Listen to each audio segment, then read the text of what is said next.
ഞാൻ ഏൽപ്പിച്ച കൊട്ടേഷനിൽ നീ തോറ്റെന്നും അയാൾ പിന്മാരെന്നും അറിഞ്ഞപ്പോ തന്നെ എനിക്ക് സംശയം തോന്നിയിരുന്നു. സൂര്യൻ എന്റെ തമ്പിയാണെങ്കിൽ പിന്നെ എനിക്കെന്ത് കമ്മീഷണർ?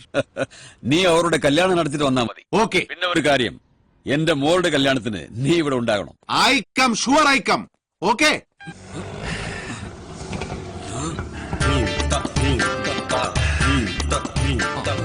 ഇപ്പോ ഈ குண்டை ഇവിടെ எங்க தலைவனை குண்டான்னு சொன்ன உன் தலை இருக்காது, தலையை சீவிடுவேன். പോയിരാ. ആരവരൊക്കെ? ജീവിച്ചിരിക്കുന്ന ഇറച്ചിക്കടകൾ. എന്ത് ചെയ്യാം, ഹതഭാഗ്യരായ ഇവർക്ക് ദൈവം തലച്ചോറ് കൊടുത്തില്ല, അതിന്റെ പേരിൽ ബുദ്ധിയുമില്ല. എന്റെ ഗുണ്ടാക്കൂരുണ്ടായിരുന്ന നോവലിൽ ഇവരുടെ കഥ ഞാൻ മനോഹരമായി ആവിഷ്കരിച്ചിട്ടുണ്ട്. ഞാൻ മനോഹരൻ. നിന്നോട് ആര് പറഞ്ഞു ഈ വിട്ടിത്തം? എന്ത്? നീ മനോഹരനാണെന്ന്. അയ്യോ, എന്റെ പേര് മനോഹരൻ എന്നാണ് പറഞ്ഞത്. ഈ പേരിടുന്നവർക്ക് എന്തെങ്കിലും ഒരു പേരിട്ടാ മതി, വിളിക്കുന്നവന്റെ ബുദ്ധിമുട്ട് ആരറിയുന്നു? ഇവര് ഞങ്ങളുടെ അയൽക്കാരാ, എന്നെ കാണണമെന്ന് പറഞ്ഞ് വന്നതാ.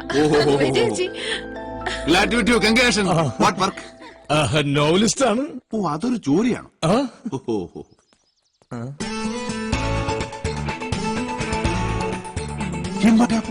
ഇവനെന്ത് പറ്റി? ഇതിനെ പ്രണയചേഷ്ടകൾ എന്ന് പറയും. പ്രണയം മൂക്കുമ്പോൾ കവിതാക്കൾ പരിസരം മറക്കും. കല്യാണം കഴിയും വരെ ഇത് തുടരും. അതിനുശേഷം പ്രേമിക്കുന്നവരെ കണ്ടാൽ ഇവർ ആറ്റി ഓടിക്കും. അതല്ലേ മാതാപിതാക്കൾ പ്രണയത്തെ എതിർക്കുന്നത്. എന്റെ കന്നിമാസത്തിലെ കവിതാക്കൾ എന്ന പുസ്തകം വായിച്ചിട്ടില്ലേ? എനിക്കത് ശീലമില്ല. എനിക്കില്ല. Same pitch. Look at that and that.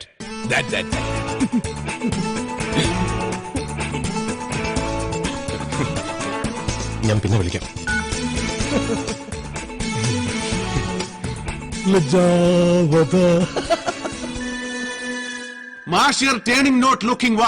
എന്താ മാഷ് ഇങ്ങോട്ട് തിരിഞ്ഞു നോക്കാത്ത?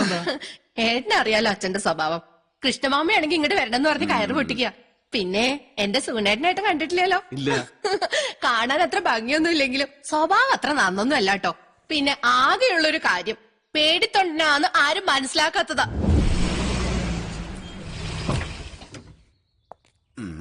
രുക്കുമോളെ, മൂത്താളിയും വന്നു പറഞ്ഞ് എന്തേടി? ഞാനല്ല. പോയ ആണുങ്ങളെ തടയണ്ട. നിങ്ങളൊക്കെ ഗുണ്ടകളാ? ഞങ്ങളൊക്കെ ഒരുപാട് പേരെടുത്ത ഗുണ്ടകളാടാ. നിങ്ങളുടെ നാട്ടിൽ ഗുണ്ടകളാണല്ലേ പേരെടുക്കുന്നത്? നിങ്ങൾക്ക് പേരെടുത്ത പോരെ, വെറുതെ എന്തിനാ എന്നെ? ഇതാണോ നിന്റെ സുഗുണൻ? 100% അതേളിയാ, ഇടിവെട്ട് സുഗുണൻ. നീ എന്തിനാ എന്നെ കണ്ടപ്പോ ഓടിയത്? ഓടിയതല്ല, ജസ്റ്റ് ജീവനും കൊണ്ട് ഓടിയതാ. അളിയന് ഓർമ്മ കാണില്ല, പക്ഷെ എനിക്ക് നല്ല ഓർമ്മയുണ്ട്. പണ്ട് കേരള ബോർഡറിലെ അളിയന്റെ സ്പിരിറ്റ് ലോറി പിടിക്കേണ്ട ഗതികേട് വന്നപ്പോ അളിയന്റെ അവിടുത്തെ ഗുണ്ടകൾ എന്നെ കുനിച്ചേർത്തി ഗുണദോഷിച്ചളിയ. ആ പരിചയത്തിൽ ഓടിയതല്ലേ. നിനക്കാരാടാ ഇടിവെട്ട് സുഗുണെന്ന് പേരിട്ടത്? അതിലൊരു ഗുണ്ട എന്നെ പിടിച്ച് കുനിച്ചേർത്തിയിട്ട് ഇവിടെ ഒരു ഇടി ഇവിടെ ഒരു വെട്ടും തന്നളിയാ. അത് കണ്ടോണ്ടിരുന്ന പോലീസുകാരിട്ട പേരാ ഇടിവെട്ട് സുഗുണനെന്ന്. അയ്യോ, എന്നെ പൊന്നളിയാ, എന്നെ കൊല്ലരുത്, ഞാൻ പാവോട്. ഞാൻ വേണമെങ്കിൽ ഇവളെ ഉപേക്ഷിച്ച് വേറെ പെണ്ണിനെയും കെട്ടി എവിടെയെങ്കിലും സുഖമായിട്ട് ജീവിച്ചോളാം. ഇവളെ ഉപേക്ഷിച്ച കൊന്നാളെ തന്നെ. ഉപേക്ഷിക്കില്ലളിയാ. പിന്നെ ഞാനൊരു രഹസ്യം പറയാം. അശ്വതിയുടെ കല്യാണം നിശ്ചയിക്കാൻ അവര് തീരുമാനിച്ചു. അത് അശ്വതി പോലും അറിഞ്ഞിട്ടില്ല. നാളെ ചടങ്ങ് നടക്കും. കമ്മീഷണറുടെ ഡ്രൈവർ വളരെ രഹസ്യമായിട്ട് എന്നോട് പറഞ്ഞതാ. You know worry, I worry. ആ കല്യാണ നിശ്ചയം നടക്കില്ല. ഹലോ, കാര്യങ്ങളൊക്കെ എവിടം വരെ ആയിടോ? സർ, അറിയാമല്ലോ, ഒരു പ്രീ പ്ലാനിങ്ങും ഇല്ലാത്ത ചടങ്ങായതുകൊണ്ട് പ്രത്യേകിച്ച് ആരെ അങ്ങനെ ക്ഷണിക്കാൻ പറ്റിയിട്ടില്ല. എന്തിനും വരന്റെ അച്ഛനായ അങ്ങയ്ക്ക് പോലും പങ്കെടുക്കാൻ പറ്റുന്നില്ലല്ലോ. മഹേന്ദ്രൻ ധൃതി പിടിച്ചോണ്ട് മാത്ര എന്റെ ആബ്സൻസിൽ ഈ നിശ്ചയത്തിന് ഞാൻ സമ്മതം മൂളിയത്. തനിക്കറിയാലോ എന്റെ അവസ്ഥ. ഞാൻ ഇന്നിവിടുന്ന് മാറിയാൽ കോടികളുടെ നഷ്ട. കോൺട്രാക്ട് മറിച്ചു കൊടുത്ത് പുതിയ ഡീൽ ഉറപ്പിക്കുമ്പോ കമ്മീഷൻ കൈയോട് മേടിക്കണം, അല്ലെങ്കിൽ ആ പണം ഗോവിന്ദ. അധികാര കസേര എപ്പോഴാ തെറിക്കുന്നെന്ന് അറിയില്ലല്ലോ. കാര്യങ്ങൾ ഭംഗിയായി നടക്കട്ടെ. എന്റെ മനസ്സ് നിങ്ങളോടൊപ്പം ഉണ്ട്. മക്കളുടെ കല്യാണം നമുക്കൊരു ഉത്സവം ആക്കാടോ? Sure sir. Okay sir, thank you. അതെ, മഹിബിനൊക്കെ പുറപ്പെട്ടു. ആണോ? അശ്വതി എവിടെ? അവളകത്ത് ചടഞ്ഞൂടി ഇരിപ്പ. ചെവിക്കല്ലടിച്ച് പൊട്ടിക്കാൻ വേണ്ടത്. പെട്ടെന്ന് റെഡിയാവാൻ പറ, അവരൊക്കെ ഇപ്പൊ എത്തൂല്ലേ? രാജേന്ദ്രൻ, ഇനി കിളവൻ ഈ നേരത്തെ എന്താ വേണ്ടത്? എനിക്ക് നിന്നോടൊരു അപേക്ഷയുണ്ട്. ഈ നിശ്ചയം നടത്തരുത്. അശ്വതിക്ക് ഇഷ്ടം. അശ്വതിയുടെ ഇഷ്ടമല്ല, എന്റെ ഇഷ്ടമാണ് പ്രധാനം. അതേ ഇവിടെ നടക്കൂ. സ്വന്തം മോളായിരുന്നെങ്കിൽ അവളുടെ ഇഷ്ടത്തിന് നീ എതിര് നിൽക്കുമായിരുന്നു. എല്ലാം നിന്റെ നേട്ടത്തിനു വേണ്ടിയല്ലേ? എന്റെ മോളെ നീ കൊന്നു വേറെ കുട്ടിയെ കൂടി കല്യാണ നിശ്ചയത്തിന് ഒരുങ്ങിയ വീടാ. ഇവിടെ തന്റെ മരണാനന്തര ചടങ്ങുകൾ കൂടെ നടത്താൻ ഇടവരുത്തരുത്. ഡാഡി ദേ, ഏതെങ്കിലും മുറി പോയി ഒതുങ്ങിക്കോണം. ഇവിടെ പുറത്ത് കാണരുത്. എന്നെ എതിർക്കാനോ ഇവിടുന്ന് ഇറങ്ങിപ്പോവാനോ ശ്രമിച്ചാൽ ഞാൻ ആദ്യം തീർക്കുന്നതാ ഈ പുരാവസ്തുവിനെ ആയിരിക്കും. കിളവനെ ജീവനോടെ കാണണമെന്നുണ്ടെങ്കിൽ പെട്ടെന്ന് ഒരുങ്ങി ഇറങ്ങും. മാലിനി, ദാ അവരെത്തി. എത്തിയല്ലോ. നമസ്കാരം. കമ്മീഷണർ സാർ ഉദ്ദേശിക്കുന്ന പീപ്പിൾസ് വരാത്തതുകൊണ്ട് സാർ ഭയങ്കര സാഡ് ആയിരിക്കും. സീക്രട്ടായിട്ട് നടത്താൻ ഉദ്ദേശിച്ചിരുന്ന മാരേജ് ഡിസിഷൻ പബ്ലിസിറ്റി ആയപ്പോ എല്ലാം കലങ്ങി പറഞ്ഞു. Mahendran not coming. He and party traffic block.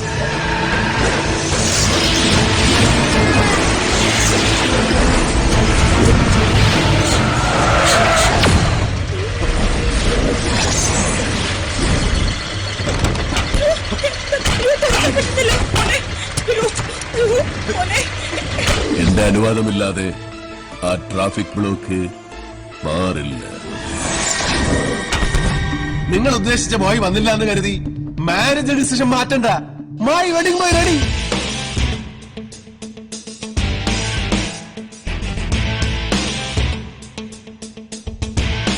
നിനക്കെന്നെ അറിയില്ല.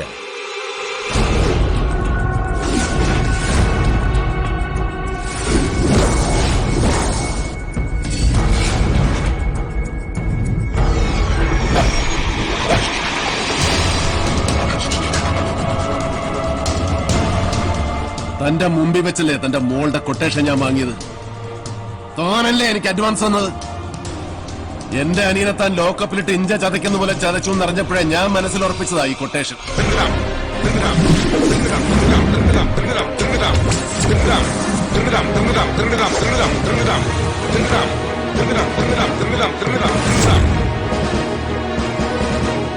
ഏതു പന്നിയോടാണെങ്കിലും മേടിച്ച കാശിന് രാജ നന്ദി കാണിക്കും.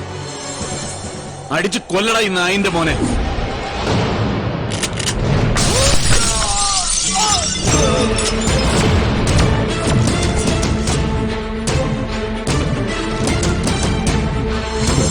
ടെൻഷൻ അടിക്കണ്ട സാറേ.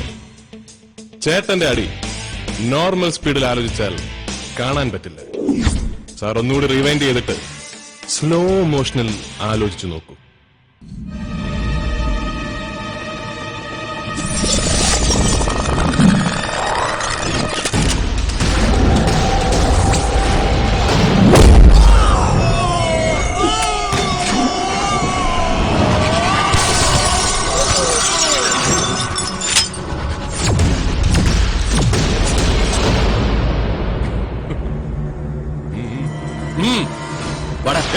Stop!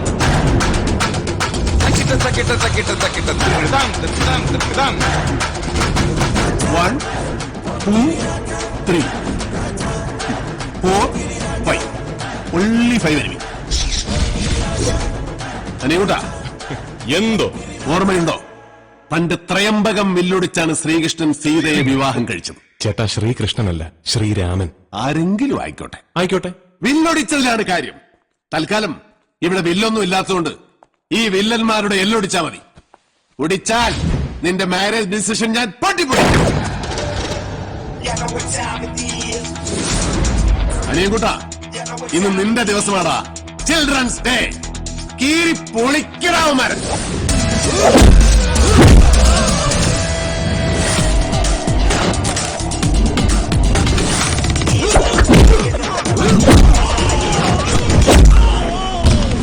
ബാഡിനോ ബാഡിനോ.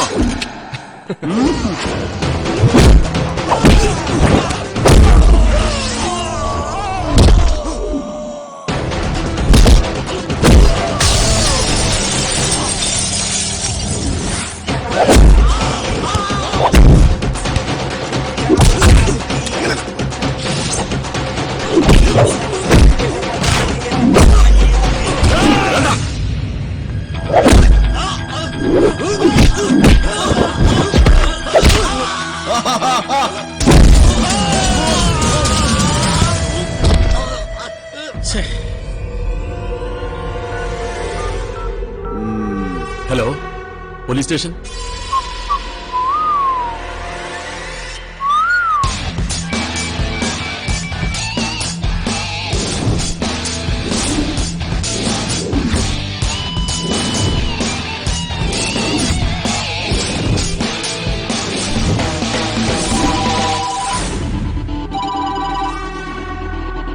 Sir, sir, sir, sir, no no no no, move back, move.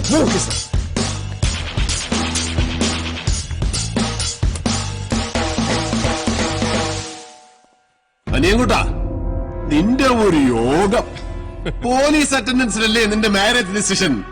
എടാ, മടിച്ചു നിൽക്കാതെ കോൾ ഗേൾ. കോൾ കേളോ? ഇവൻ ഇംഗ്ലീഷ് പഠിപ്പിക്കാൻ വിട്ട അച്ഛനെ വേണം പറയാൻ.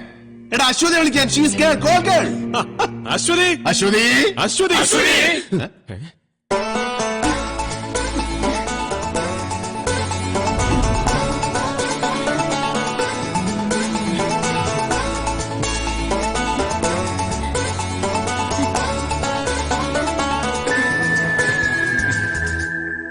അനിയൻകുട്ടാ, take take take ring hand change.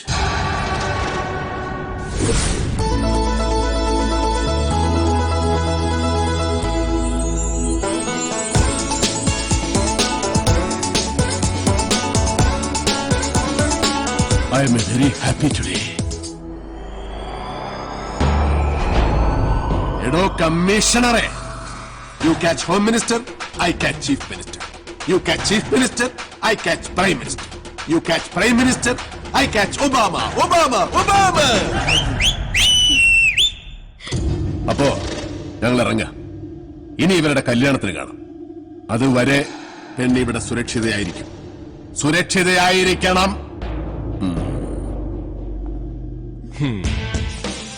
ஏய், தெரியும்ல, ராஜா சொல்றதான் செய்வேன், செய்யறத மட்டும்தான் சொல்லுவேன். ஞாபகத்துல வச்சுக்க. எப்படி? പ്രമാദം. I will take you. തന്നെ ഞാൻ എടുത്തോ.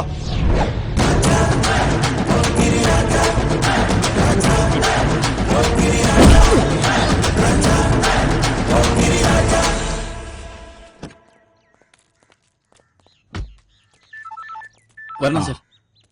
സാർ ഇപ്പൊ എത്തി. ഇപ്പോ എയർപോർട്ടിൽ നിന്ന് നേരെ ഇങ്ങോട്ടാ. അതൊക്കെ വരും.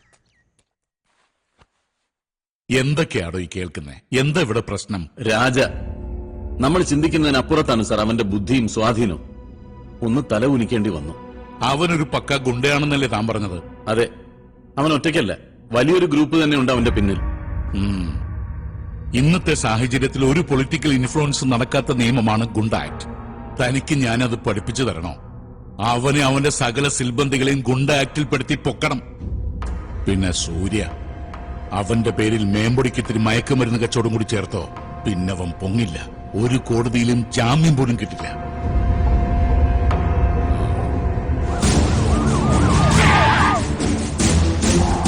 Manik നഹീ ബാഷാ, Manik ബാഷാ.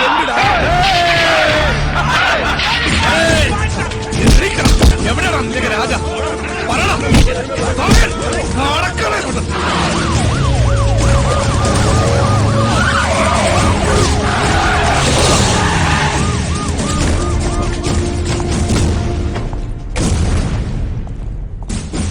Come on, sir. Come on.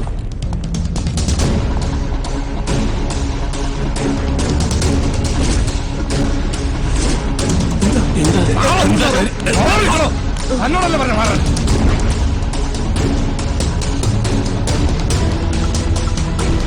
അവിടെയൊക്കെ നോക്കണോ? അയ്യോ, എന്താ ഇത്? എന്താ കാര്യം എന്ന് പറ.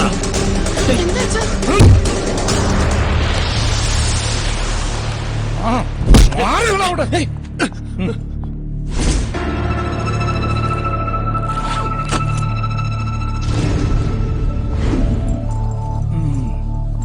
പരിശോധിക്കണോ? സർ,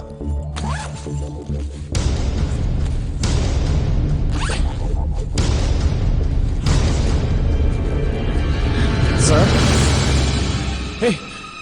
ഇതങ്ങനെ അച്ഛാ ഞാൻ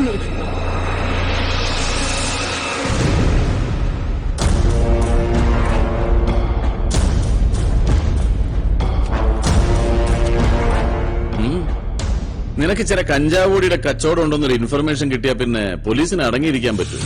അതുകൊണ്ട് വന്നതാ. ഇത് ചില കൂടിയ അനുവാണല്ലോടാ.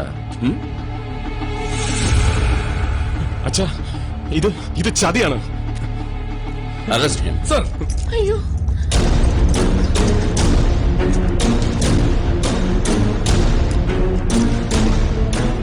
നാളെ എന്റെ മരുമകനാകേണ്ടവനാ. നിനക്കതിന് യോഗമില്ലാതായി പോയല്ലോടാ. സർ, എന്റെ മകനോട് പക വീട്ടരുത്. പകയോ? എനിക്കോ? മധുരയിൽ നിന്ന് നൊട്ടോറിയസ് ക്രിമിനലായ മൂത്ത മകനെ ഇങ്ങോട്ട് ക്ഷണിച്ചു വരുത്തിയപ്പോ അനിയൻകുട്ടന് ഇങ്ങനെ ചില ശീലങ്ങൾ കൂടെ കിട്ടുമെന്ന് മാഷ് ഓർത്തില്ല. തലയ്ക്ക് കൊള്ളിവെക്കാനും ആണ്ടുബലിയിടാനും മാഷ് ആഗ്രഹിച്ചു വളർത്തിയ മോനല്ലേ ഇവൻ. ഇവനെ അങ്ങ് മറന്നേക്ക്. ഇത് മയക്കുമരുന്ന് കേസാ. ഒരു 10-20 കൊല്ലം അകത്ത് കിടക്കേണ്ടി വരും. പാടാ. ഞാൻ സമ്മതിക്കില്ല ഞങ്ങളുടെ കൊച്ചിനെ കൊണ്ടുപോവാൻ.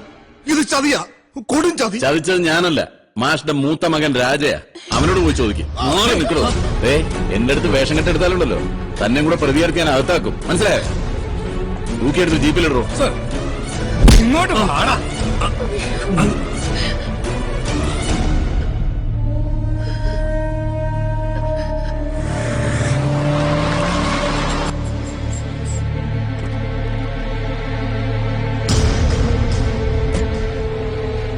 ഞാനൊന്ന് മധുര വരെ പോയിരുന്നു മണിയണ്ടന്റെ മകളുടെ വെഡിങ്ങിന്.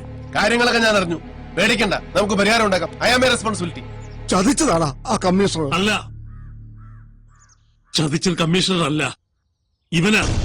മാഷേ, കൃഷ്ണനൊന്നും സംസാരിക്കണ്ട. എനിക്ക് പറയാനുള്ളത് ഇവനോടാ. മാധവൻ മാഷിനെ വഴിപിഴച്ചു പോയ മൂത്ത മകനെ പറ്റി നാട്ടുകാർ മുഴുവൻ പരിഹസിച്ചപ്പോഴും പതറാതെ പിടിച്ചു നിന്നവനാ ഞാൻ. നിന്നെ നഷ്ടപ്പെട്ടിട്ടും തളരാതെ ഉറച്ചു നിന്നത് എന്റെ സൂര്യയെ ഓർത്തിട്ടാ. അവനെ കുറിച്ച് കണ്ട സ്വപ്നം കണ്ട ബലത്തിലാ. മാഷേ, ചെയ്യുന്നത് തെറ്റാണെന്ന് മനസ്സ് പലവട്ടം പറഞ്ഞിട്ടും ഇവനെ വരുത്തിയത് അവനെ രക്ഷിക്കാനാ.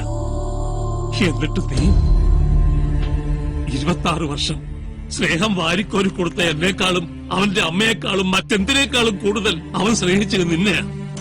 അവനെയാണ് നീ ചതിച്ചത്.